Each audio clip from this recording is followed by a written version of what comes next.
Hey everybody, it's me Alex once again, and tonight we're going to be doing another pickups and a bit of a sad story, angry story if you will.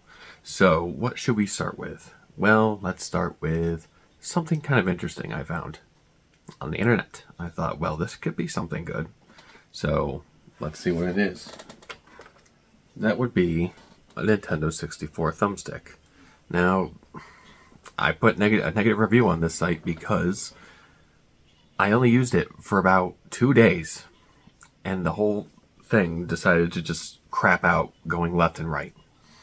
So the guy claims these are like refurbished, brand new parts, and just, it's not cheap and all that stuff. No dust, none of that. Well, guess what? I had dust in mine, and the thumbstick has gotten looser than it should be. So I was really pissed off. It only took 2 days, and I was playing through DK64, so I was like 120-ish bananas in, and that's when it crapped out on me. I was like, are you kidding me? So yeah, I had to return this. This thing's a piece of shit. Never, ever buy these online. They're more than likely going to be garbage for you. If they aren't, then good for you. But I have another solution for you when we get to it. So, enough of that piece of crap. Next is something that's not a piece of crap. We'll put these things together in one. And that is a modded memory pack and a rumble pack. Now, the modded memory card, basically, it was like $30 versus $15. I can't speak today. It gets rid of the battery in there that's supposed to save your stuff, which you'd think this would be something to negate the battery problem in the cartridges. But no, this can actually just die on you. It's really annoying. The old one that is, mine did. So I bought this, so it should be future proof. And that's awesome. So yeah, controller pack for the win. Then we have, of course, again, the rumble pack. Takes 2 AAA batteries, but I have a way to not do that. So yes, pretty cool stuff. Works really well. If yours isn't working well, just clean out the dust in between the cartridge slot and your controller. It'll work fine. Now, let me see. Yeah, let's talk about the accessories first. The first one I have is the Eon Super 64. Now, I have the Eon for the GameCube, and I thought this would be great, wonderful. But annoyingly, I don't know why, but for some reason, the audio after a while will start to desync or get delayed.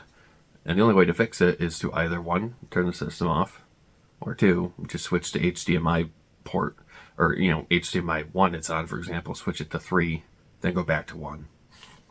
I don't know why that does that.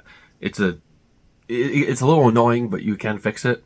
So it's not a deal breaker. I can deal with this if I can't get one that doesn't do this. I don't know if they always do this. I'm just assuming it was a bit of a hiccup. But if not, then that's the way it is. And what you can do with it is turn it on from your regular pixelated mode into a more smoothed out mode. And that looks so nice on certain games, especially things like Paper Mario. That game was so pixelated, like it's hard to go back to on the original hardware unless you use one of these. It looks beautiful. I recommend it. It's a little expensive, but hopefully you don't have the issues I did, because that was really annoying. Okay, now let's talk about the game pickups. First, let's see. We have one I've not tried out yet, Bomberman 64. Now, I like me some platformers.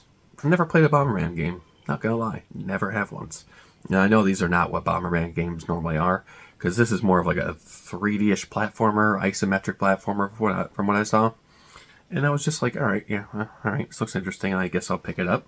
So that's all I have to say on that, but it's pretty cool. Next is one that had all this damage on the back. I don't know if you can tell from the reflections, but this had a rental sticker on it, and I was able to get it off. But I'm starting to think I should just replace the back cover with just the back plate of another N64 cart. I'm sure it's exactly the same. But that game is Chameleon Twist. And very, very weird game. It's a good game, but it's very weird. It's an isometric platformer, and use your tongue to wrap around things, grab enemies, shoot them at people. It's pretty simple so far. I've only gotten through one stage. I just wanted to test it out to see how well it worked. And it's a pretty good game. I'd recommend you pick it up, honestly, if you like platformers on Nintendo 64. Now the big boy. The big boy. Actually, I forgot about this one. So this is something I've had for years. And I have the console variant of this too. And that is a custom painted Legend of Zelda controller. See, the paint is starting to come off on the side because I did use this a little bit when I first got it, and the paint was not completely in the plastic yet, so it kind of rubbed off. So I didn't use it for years. These guys must have gotten a brand new controller or something, or an officially made Nintendo stick, because this thing is amazing. Like, if you look at it, there is no wiggle. Oh, just a little bit of wiggle, but it is very, very responsive. And I was very happy to have this, because after that fiasco with the shitty thumbstick, I was so happy to find this. And I didn't use it also because the buttons felt weird on it because of the paint. It made it like a little mushy. I was able to fix that. And one last game, I forgot. And I have the box for this one, and the manual. Body Harvest. Body Harvest is weird. You go around killing bugs. I'm not positive what you're even supposed to do. I just tested it out for about 30 minutes to see what I thought of it. And it's pretty good. Like, it controls well, you know, it makes sense with the aiming and shooting, and you can get in vehicles, go around really fast, even though it kind of controls very unwieldy. Like, whoa. It's a little bit too precise, in my opinion. Except for the ground controls. Those are not as precise as I'd like them to be. But it's a cool game. I mean, the character seems to remind me of a off-brand Samus, if anything. But yeah, it's a good game. I got it for about $40. The box is a little bit beat up. There's a part I need to like glue back down because it's ripped upward a little bit near the Midway logo. It's like right near this, right here. It's ripped up a little bit, so I'll have to just fix that at some point. But yeah, those are my game pickups. Now, the biggest thing that I got that made me really excited, very excited, was this. The Intec Gaming dongle for the N64. Now, what's this, you may say? Well, allow me to go grab the controller because I forgot to. Okay, we're back. So, what is this for? Well, you can connect a PlayStation 4, PlayStation 5, Nintendo Switch controller. I think I said an Xbox One controller, not Series S or X for some reason. Don't know why. But all you do is you plug this right into your N64, and then you push the sync button, and then you push the sync button on your other controller you want to use, and it should connect. But there is this is like an outdated version, but thankfully on the back you can plug in a micro USB and update the firmware in this. And there was a firmware bit that allows you to use this little thing right here, the NSO N64 controller for it. And I thought there's no way that would happen. That's too good to be true. Honestly, that's what I thought. So one of my friends was able to get the file for me because it kept saying it was a Trojan when it really wasn't. So he got me to get that, and then I downloaded the file into the dongle itself. What you need to do, or receiver I should call it, in order to have it recognize it, by the way, in case you don't go through the README, which I did, you have to plug this, you have to be holding the button down and then plug it in, and then it'll recognize it, and then you download the update into the thing, and then you're all set to go. You'll know it works when this thing rumbles. You'd be like, whoa, shit, okay. And then on the top, we have a little compartment that comes right off, right here. And this holds your memory pack and your rumble pack. And you see they do look a little bit stupid, just sticking out of there. Looks like the Atari Jaguar a little bit. Actually, nah, more like a Genesis Model 3. See, just like that, and just like that. Oh no, just like this, maybe. Oh yes, and there you go. Now, if it doesn't work the first time, just push it in hard. Don't break it, but push it in pretty hard, and then it should work. Now, there's only a few games I tested, and that was Battle Tanks and Destruction Derby 64.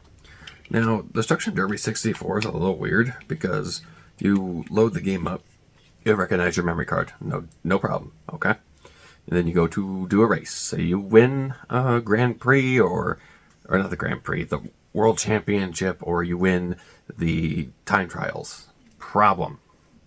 I don't know if it's just how I'm taking this thing out, because it will say before the race, put in Rumble packs. So you take your memory card out, you put the Rumble pack in, and Rumble works.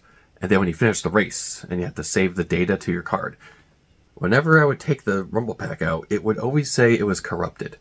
And I would try to fix it. Sometimes one time it said, this is a new memory pack. Do you want to use the original or this? I was like, what the f***? So that was a new prompt for me. And then now I can't really even get it to save onto the thing here. Kind of weird, isn't it? So be warned. It may not work 100% with every N64 game. Like games that you keep the pack in there probably work better than most. But Destruction Derby's always been 64 has always been kind of a weird game. Even when I had my old memory card, when it worked, it would still give me trouble. So I don't know what the problem is. But again, it's a third-party device. It was $30. $30. That's amazing for all the stuff you can get for this. And especially when you can use the NSO controller, which has a brand new stick. And it feels higher quality made than the official one. It's a little smaller.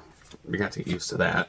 Honestly, I kind of forget that it's that small sometimes, even though I use the other one more often, the Zelda controller. But yes, this can finally be useful outside the Nintendo Switch Online program. But you're going to be saying, Alex, you could use this on PC. That is true. I have. I made a video talking about why it doesn't work correctly. Because the C down button would be used as a Z-axis button. So, say in DK64, which I did test this, you want to get the Banana Fairy, out, the camera. You have to hold Z and then press C down. Makes sense. But whenever you do it on PC, your character would just crouch forward. I was like, what the f***? So I looked at the inputs, and it didn't say C down for C down like it should. It said an axis button. So I didn't know how to fix that unless I set it to the L button. I was like, what? Okay. Fine. So that was really annoying. Did not like that. But now that I can use a modern controller, which has no input lag from what I could tell, on an old system, yes. We don't have to spend hundreds of dollars, I'm not kidding, on N64 controllers that have not been used or have brand new sticks like this one. That controller is probably worth $200 plus the custom paint. But yeah, damn, just damn. But this is nice. This is very nice to have, and I recommend it. So those are my pickups, I'd say. I don't think I have anything else. I mean, yeah, that's honestly it, guys. Let me know what you think down below about this little adapter that I found. And are you going to get one yourself if you're a Nintendo 64 gamer like myself? Technically, I'm more of a gamer for everything. So I do Sega, Nintendo, Sony, Microsoft. So, yeah, I shouldn't really classify myself under one roof of gaming. Anyway, this video's gone on long enough. And I say that all the time when it hits about the 15-minute mark. But anyway, my name is Alex, and I'll be seeing you next time. Farewell.